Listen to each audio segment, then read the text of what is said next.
Assalamualaikum warahmatullahi wabarakatuh. Perkenalkan, nama saya Zaki Arabi dari kelas 104 SMA Negeri 1 Siaulu. Kali ini saya akan membahas tentang materi pengetahuan dasar geografi. A. Pengertian geografi adalah suatu penyajian melalui peta dari sebagian dan seluruh permukaan bumi. Kata geografi berasal dari kata geo, bumi, dan grafisa atau penulisan. B. Ruang lingkup geografi. Ruang lingkup geografi mencakup 3 kajian, yaitu geografi fisik, geografi sosial, dan geografi lingkungan. C. Objek studi geografi. Untuk mengetahui objek apa saja yang akan dipelajari oleh geografi, diperlukan mengajukan 6 pertanyaan pokok berupa 5W1H. Menurut Ikatan Geografi Indonesia atau IGI, macam-macam objek geografi adalah sebagai berikut. 1. Objek material, yaitu sasaran kajian dalam studi geografi dengan objek studinya berupa fenomena geosfer. Beberapa hal yang tercakup dalam geosfer adalah atmosfer, litosfer, hidrosfer, biosfer, dan antroposfer. 2. Objek formal, yaitu metode yang digunakan untuk mengkaji suatu masalah dalam geografi. D. Pendekatan geografi.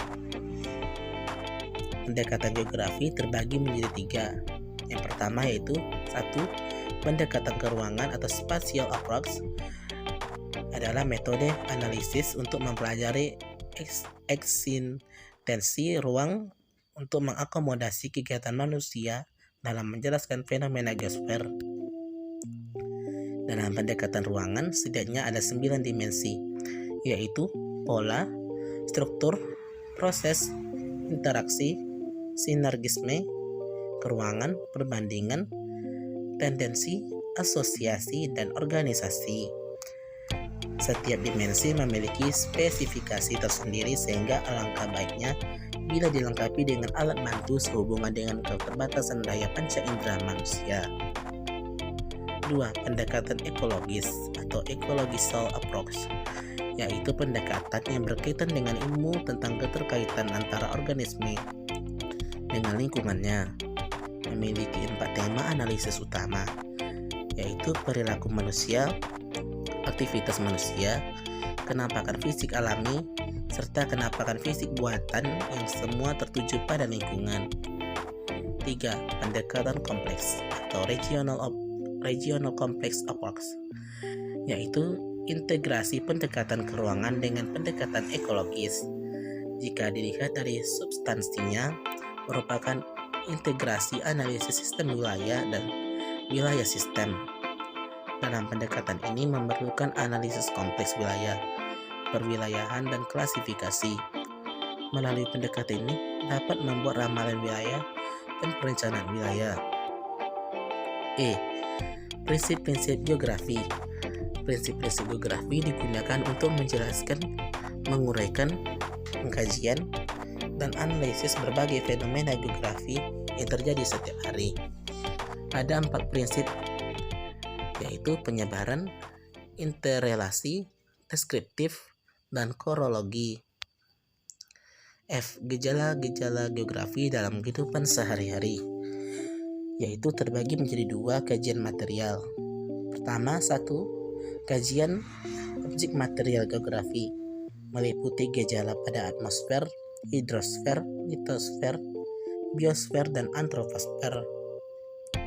2. Kajian objek formal geografi, yaitu cara pandang untuk memahami objek material geografi, meliputi 3 aspek, aspek keruangan, ekologi atau lingkungan, dan kompleks wilayah. Konsep-konsepnya yaitu A. Konsep esensial geografi. Konsep esensial geografi terbagi menjadi 10, yaitu 1. Konsep lokasi, meliputi lokasi absolut dan lokasi relatif. 2. Konsep jarak, meliputi jarak absolut dan jarak relatif. 3. Konsep keterjangkauan. 4. Konsep pola.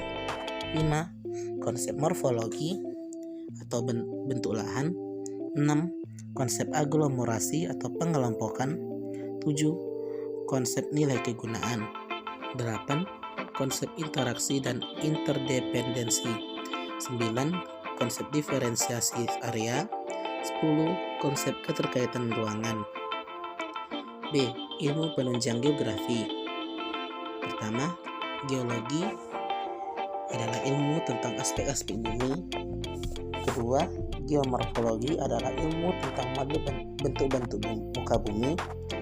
Ketiga, meteorologi adalah ilmu tentang gejala-gejala bumi.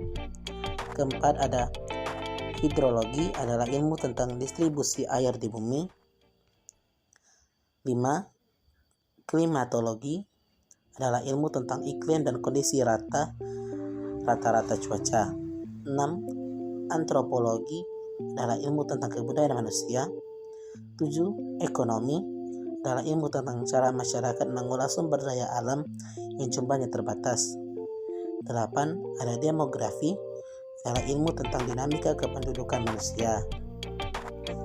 G. Peranan manusia sebagai makhluk Tuhan dalam kehidupan sehari-hari.